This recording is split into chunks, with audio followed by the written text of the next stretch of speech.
For real, y'all. I don't know how much time I got left. I've been trying to figure it out. What to do, what not to do. Trying to do everything perfect. Trying not to be weird at church. It's exhausting. For real though.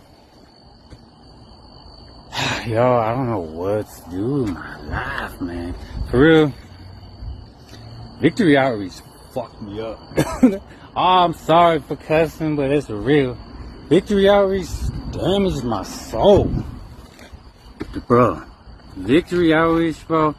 I haven't recovered from recovery in the last 4 years. I still wake up every day. Like, what did I do wrong? Like, God forgive me. Like, God help me figure out, like, bro, it's been 4 years.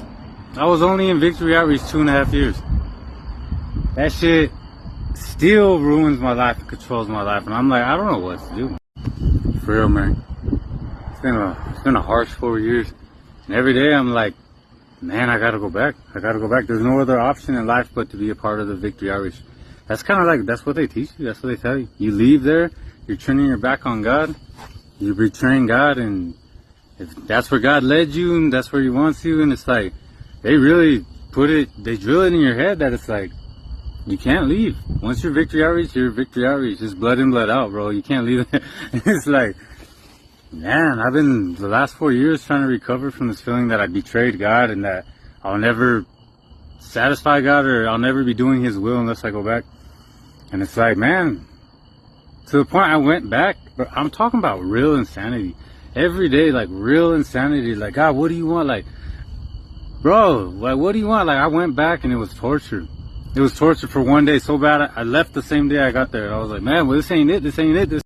But it's been terrible.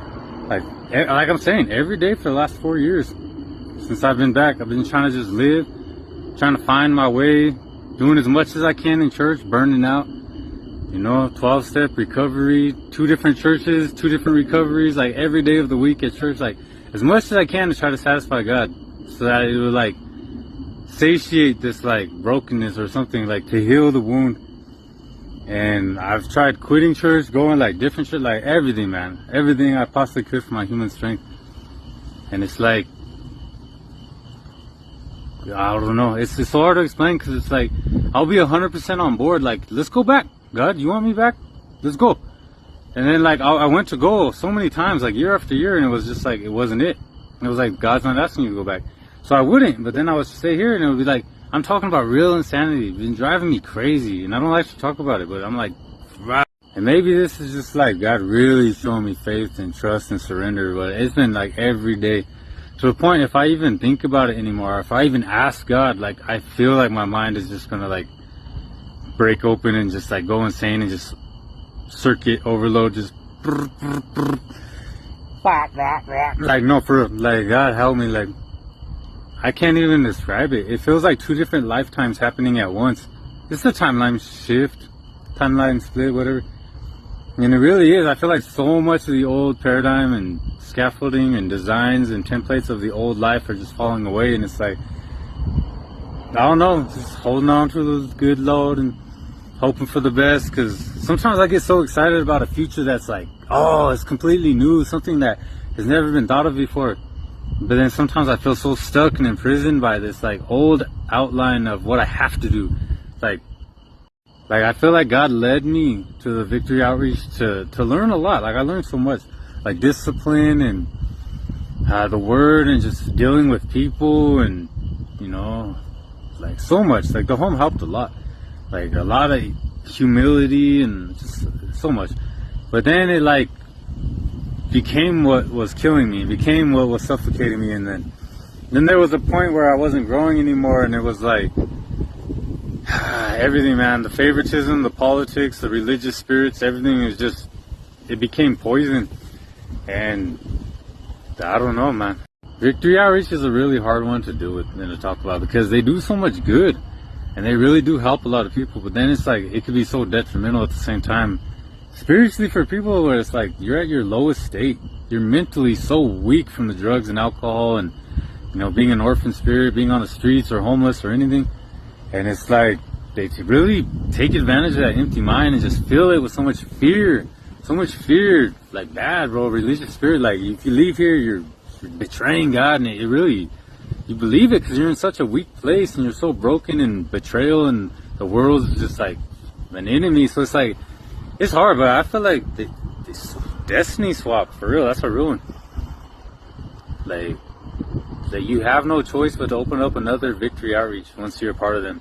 Like, that is it. You either retire and stay a part of their church, or you launch out and you open another one. But Victory Outreach is the Jesus, and they are the vine and they are the branches. But it's hard because it's like, I wanted to talk about this so many times in 4 years, and I'm just like, nah, leave it alone. Like, I don't want to put myself out there to be the fool, you know, to talk about, like, because they have good intentions and good spirit, and like, we're protected by the good intentions of our heart, I believe. Like, all people are. Like, God have mercy on all of us, and we're all doing our best, right? But it's like, man, the wounds, the mental wounds and the damage that place did, like, man, I feel like I cannot fix my life. Like, I cannot please God. And honestly, I'm kind of alright now being, like, completely wrong. Like, if I'm completely wrong and everyone's like, bro, you're demonic and you're all, you know, whatever, it doesn't really matter. At this point, I've grown to be okay with that. But, like, just to describe it, man, it's like, I'll wake up and have, like, clear visions of me still living there and being there, and I just can't get them out of my head, and I'll do anything. I've tried fasting, I've tried praying, begging God, meditating, like, all of it, just to get these memories and thoughts of that place out of my head.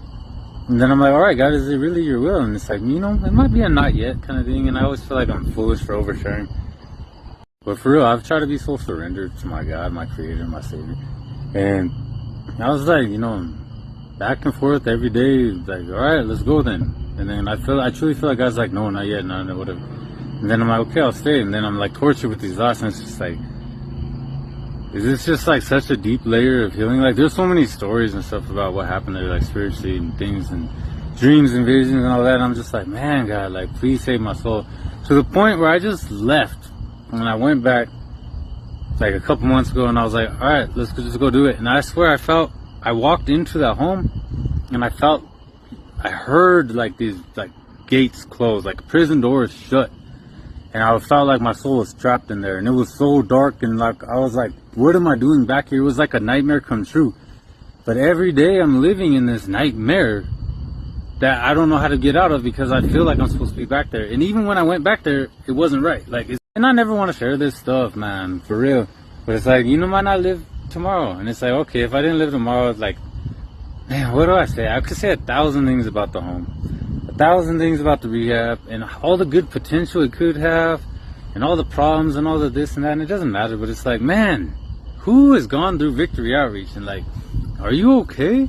Am I really just crazy? Because sometimes I feel like I'm like straight up Shutter Island type shit, and I'm just like, God forgive me, like, mercy on my words and whatever. But for real, it's like, dude, what happened to my sanity? What happened to my mind? What happened to my timeline? And man, God is good, and he's up to something good, and it really is like, all right, take this piece. Like, what? Like, oh my God, I would love to open a home of some kind in the future. And I don't know, I just felt like sharing like the struggle that I'm going through. This is why I haven't made music. It's why I destroyed the music that I did have. Sorry if I'm annoying when I talk, because it's like, I feel like I got to get everything out at once. I start getting like high sprung or whatever, but it's like, bro, the music that I destroyed, deleted, because those religious spirits convinced me that it was evil. Such a blasphemy against my own spirit and my own soul. Like, for real. It's like, God gives you gifts and gives you a mission and a purpose and a vision and a dream. And it's like, that's what the enemy comes against, man. It's harsh. It's been hard recovering from losing that stuff, man. That book, Fathoms Feathers, it was the most gorgeous thing I've ever written, ever created, and it was gone in not even an hour. Not even like 10, 15 minutes. It was like hours of me crying God not to like show me the truth. Like, but it was gone in just moments. The whole thing deleted. And it's been 3.5 years and I'm still not recovering from it. It's still just this, my God, it hurts. But for real, that's why I haven't like made no real music or put any real effort to make music again. 'Cause that's my dream in my heart and what I love to do. Even when I was just doing it, like recording on my own and doing all my own videos and editing everything, like I just loved doing that. And it's been 7 years really since I put my heart into music, and I've been waiting for God, because I'm just like, God, I don't want to create anything that's going to get destroyed. Because, like, the way that the fear is and the way that my mind is, and, like, it's so convincing sometimes when I'm in it and I'm going through that mental battle, bro, I don't know what's what. Like, I know Jesus is the truth. But sometimes in the moment, like, I don't know what he's really asking of me, what's the enemy, what's my own mind, you know. I'm scared to create anything and have it taken from me. And so days and weeks and years and months are going by, and it's just like, I'm sitting on so much potential and so many writings, and I'm just like, God, save my soul from this confusion.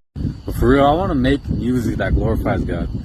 I want to make music that saves people from depression and brokenness and self-hatred and everything. I want to make music that leads people, heals people, that people can relate to. Because it's like, dude, what is the world producing nowadays? Like, where is all the real ones at that's making, like, I don't even know. I'm just saying, I'm not, like, I want to make music.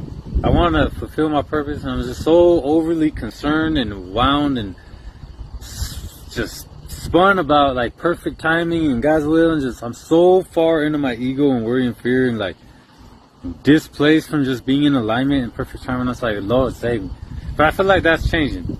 I feel like dreams are reawakening, like, people are getting their sparks back. I feel like that time, it's that shift. It's right around the corner. I really feel like about, like, people just really living in their true identity with their true mission and purpose. Like, for real. Yeah, man. Bouncing back from the discouragement of losing all that. It's like, dude, it's weird, man. It's like it was a part of my own soul, like, so precious. Like, the most precious blood, just, like, straight from my heart. Like, just dipped the ink, the quills right in them, the essence of my soul, and I wrote that book, man. It bled from my soul, for real. So much effort and essence and life and energy and spirit, and just, my God, and it was just snatched from me like that. It's unbelievable. It's unbelievable, man. I feel like I lost so much, but maybe there's something special about being able to recover from all that and to get back on, I was gonna say back on the wagon, but just to get back on track in life and recover from such loss and discouragement, and still try to live your life to the fullest, and still believe that there is something in the future so much better than anything in the past in some way. Life, real, it feels like I lost a loved one. Different though, because it feels like I lost myself. That's what I was trying to say. Like, I took something from my own heart and my spirit, and I wrote it out, and I put it into the matrix, and then it was snatched away. And it's like, I call my soul back, I call that energy back, I call my spirit back. But it was a loss of myself. And it's like, I'm looking for myself in this world that's so different now, and it's like I'm grieving the old world. We all are. A lot of us are. And I'm grieving and living in a place, and it's just like trying to find myself, and it feels so empty, man. I feel like such just a fractal inside of this vessel, just barely, I don't know what little tiny bit of spirit fuel fractal is just keeping this thing going, man. But it's like, I don't know, man. We just start, sharing things, start speaking, like, foolish, who cares? I'm foolish, I'm whack, I'm all that, I'm a loser, I'm ugly, whatever, man. I'm all of that. I'm bad timing. No, I'm a son of God. I'm a child of Christ. I'm saved. I'm healed. I'm speaking life over my life, right? Like, the future is going to be better than the past was, man. The future is going to be incredible. The future is now. We're moving in the future, and we're weaving in our future. And God is the weaver of our life, in the present and the future, and breaking off things of the past, the DNA breaking, and He's rewiring us to the future and holiness, and He's writing His DNA and His story and His bloodline into us, and it's going to be incredible. And all of creation is groaning in anticipation for the revelation of the sons of God, right? Something. And it's like that is happening in every moment, every utmost atom, fractal second of just awakening and quickening in spirit. It's going to be beautiful. And our dreams are going to... Dreams coming true? No, we dream in eternity with God forever. Like, we awaken to a more real dream, but it's like, dream is now. The dream is now. So our dreams are going to be becoming more alive, less hindered, less trapped in old templates and old structures. It's going to be more just wild, beautifully wild, contained in Christ and God's will, but wild and beautiful, like Just the most gorgeous thunder, lightning crackling, and the most like magical just happenings, happenstance, serendipities, I don't know. Like the most beautiful life that we could fathom is still possible, and it's happening. And it seems like somehow things got so plain and so dull, and it's just like we just hit a new plateau, and we're just relearning this new terrain in our bodies and our soul and our vessel and this new, but it's happening. It's happening in God.